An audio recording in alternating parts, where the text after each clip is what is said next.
Здравейте! В това видео ще ви представя един напълно безплатен, т.е.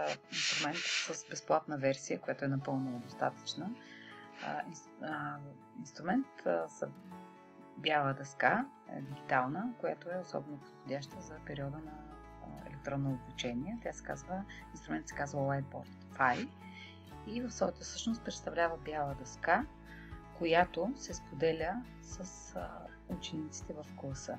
Споделяйки тази бяла дъска с всички ученици, те също получават и своя бяла дъска, на която да изпълнят заданието, което е поставено от учителя. Нека видим как става това. Не се изисква никаква регистрация в безплатната версия, т.е. всеки път, когато не е необходима такава бяла дъска, трябва да създадем нов клас. Създаването е много лесно, просто натискаме знака плюс и изписваме името, примерно, на учителя, който създава дъската. Има и допълнителни възможности, които не мисля, че са необходими, като стая за чакане и премахване на автоматичното запазване на дъската на учениците. Нека да създадем своя нов клас. Когато го създадем, автоматично ни се появява прозорец, в който е адресът, който трябва да споделим със своите ученици. Това е адресът, ако решим, че искаме да споделяме със своите ученици. Можем да го копираме и да го споделим с учениците си. Сега ще видим ученически изглед. Много е лесно. Когато те кликнат върху връзката, се появява следната страница, която изисква от тях да напишат своето име. Така да напишем едно име. Искат жълтия бутон за присъединяване и получават своя бяла дъска. Автоматично и те, която в изгледа на учителя веднага се появява тук отдолу. Ако имаме 20 ученики, ще се появят 20 такива бели дъски на учениците. След като се присъединят всички ученици, е време да отидем и към учителската, нашата бяла дъска, която се намира горе на зеленото поле. Ето е нашата бяла дъска. Бялата дъска на учителя, от тук долу са подредени белите дъски на всеки ученик. След малко ще видим как се отразява. Ако ученикът, ето ученически изглед, ако ученикът иска да види бялата дъска на учителя, също трябва да натисне зеления бутон. Тук ще му се появи бялата дъска на учителя, а тук е неговата дъска, на която може да работи. За сега ще се върнем на учителския изглед, за да видим какви възможности имаме. Моливчето ни дава възможност да изписваме свободно с мишка или с химикалка, ако работим свободен текст или фигура или рисунка. Тук можем да направим своя собствена фигура или някакви очертания. Тук има готови фигури, които можем да преразмеряваме и да преоцветяваме. Ето тук, ако си изберем от палитрата някакви цветове, по същия начин друга фигура, на която също можем да сменим цвета. От бутончето с буквата А ни предоставя възможност да караме текстово поле, където можем да пишем и също да преместим където ни е нужно и да преразмерим. Мисля, че няма възможност за промяна на размера на шрифта и промяна на шрифта, но това според мен е напълно достатъчно. Следващият бутон ни дава възможност да вмъкнем снимка от нашия компютър. Ето снимката, тя излиза в пълен размер. Разбира се, можем да я преразмерим. Можем да изрежем някакъв елемент, който вече не ни е нужен. И когато маркираме даден елемент, от този бутон го копираме и когато натиснем бутона за поставяне, той ни се дублира. Можем да дублираме толкова колкото желаем. Този бутон ни връща към предишно състояние или пък една крачка напред или назад. От тук можем да увеличим своята дъска или да я намалим, а по средата се намира бутона, в който ни връща в оригиналния размер на бялата дъска. Дава ни се възможност да запазим това, което е на бялата дъска в различни формати, снимка, PDF или да изтрием съдържанието. на обект или на цялата дъска, всъщност тук. Тези иконки ни служат за подредба на елементите в бялата дъска, т.е. тяхната позиция, дали да излязат напред или назад. Ако решим, че този кръг, примерно, искаме да стои пред снимката ни, натискаме този бутон.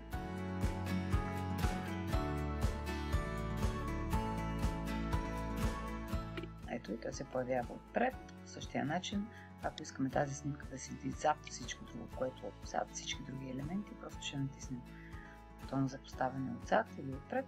И така, тук имаме гумичка, където с няколко възможности можем да използваме просто инструмента за изтриване. Ето. Можем да изтрием всички елементи без фона, ако сме задали фон, или пък всички елементи заедно с фона. Това би ни изтрило цялата бяла дъска, но винаги можем да се върнем с опцията за връщане назад. От този инструмент ще го разгледаме последно, тъй като дава съвсем друга възможност. Аз съм още с гумичката. Когато искаме да се върнем в изходна позиция, просто трябва да натиснем стрелката, така че да се преместим на фигурите и така нататък. Нека да махнем това изтирането. Така, тук имаме възможност за фон на квадратчета, по-големи квадратчета, за петолиние, вмъкване на емоджи, ако имаме нужда от такова. И за вмъкване на формули математически. Възможността за библиотека, за наша библиотека не е налична при безплатната версия. Какво можем да направим всички елементи, всичко, което сме вкарали до сега в бялата дъска, да го направим фон на тази бяла дъска. Тоест, когато сме вкарали снимка, тази снимка, ако я увеличим, така че да заеме цялото пространство, изкараме я най-отпред, така че да се махнат всички елементи, това да бъде нашия фон на дъската, който не може да бъде редактиран по никакъв начин, не може да се мърда или пък ето така. Той ще си стане фон, на който отгоре може да се редактира както желаем. Искаме Flatten Image.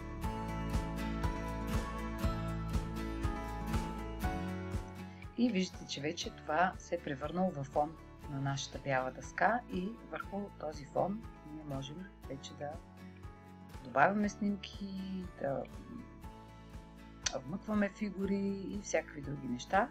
Това ще ни седи като фон на дъската. Какво се случва с бялата дъска при ученика и как се взаимодейства той с учителя? Казахме вече, че от този бутон той може да вижда или да не вижда дъската на своя учител. Когато ученикът започне да прави някакви промени по неговата бяла дъска, нека вмъкнем някакви фигури, нарисуваме нещо. Така, учителят, предвижвайки се надолу, автоматично вижда промените, които е направил ученика на тази бяла дъска. За съжаление, тези инструменти за корекции и коментари не са достъпни в безплатната версия, но какво можем да направим? От менюто Actions можем да запазим тази ученическа бяла дъска като снимка и можем от тук да споделим с ученика своята учителска бяла дъска, така че тя да бъде вече негова. Тоест този фон вече ще се появи като фон на бяла дъска на ученика. Не е нужно той да гледа тук, може да работи директно. Можем само едната страница или ако сме отворили повече страници, всички да ги споделим. Можем също тази дъска на Ани да я приложим към своята учителска бяла дъска. Ето как тя се появи тук, но за съжаление по учителската дъска това, което аз бях правила преди това, изчезва. Зад, че предизвиква главоболие. Така, но да речем, че това е бялата дъска,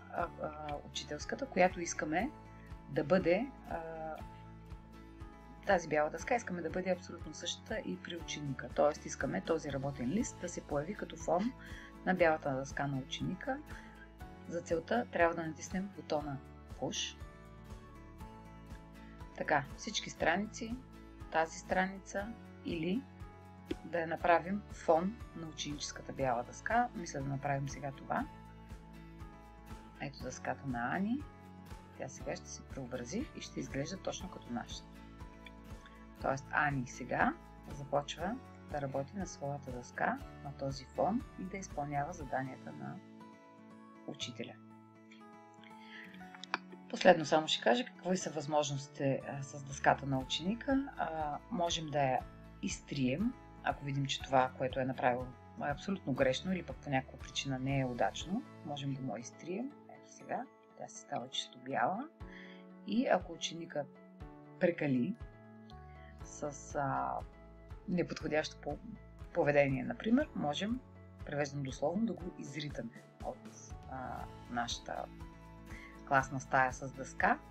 Ето как ще стане това. Ти беше изритан с плачещо човече и така, че вече той няма достъп до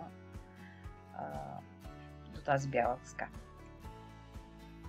Това е. Инструментът е много полезен, особено удачен за самостоятелна работа и се надявам да съм била полезна. Благодаря ви.